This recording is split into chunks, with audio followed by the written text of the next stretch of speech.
கேரள மாநிலத்தில் west Nile காய்ச்சலால் பாதிக்கப்பட்டோரின் எண்ணிக்கை 11ஆக உயர்ந்துள்ளது. கோழிக்கோட்டில் 2 பேரின் மரணம் வெஸ்ட் நைல் பாதிப்பு காரணமாக ஏற்பட்டிருக்கலாம் என சந்தேகம் எழுந்தது. இதனையடுத்து அறிகுறியுடன் இருப்பவர்களின் மாதிரிகள் சோதனைக்கு அனுப்பப்பட்டன.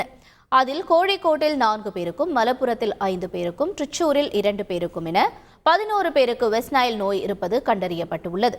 இதனை சுகாதாரத்துறை அமைச்சர் வீணா ஜார்ஜ் உறுதி செய்துள்ளார். இதுகுறித்து அறிக்கை வெளியிட்டுள்ள அவர், கியூலெக்ஸ் வகை கொசுக்களால் இந்த மேற்கு நைல் வைரஸ் பரவுவதால் கொசுக்கள் உற்பத்தியாகும் இடங்களை அழித்து கட்டுப்படுத்த உத்தரவிட்டுள்ளதாகவும் கூறியுள்ளார். இந்த காய்ச்சல் குறித்து மக்கள் அச்சப்பட வேண்டாம் என்றும், காய்ச்சல் அறிகுறிகள் இருந்தால் உடனடியாக சிகிச்சை பெற வேண்டும் என்றும் பொதுமக்களை கேட்டுக் கொண்டுள்ளார். செய்திகளை உடனுக்குடன் தெரிந்து கொள்ள உடனே சப்ஸ்கிரைப் பண்ணுங்க.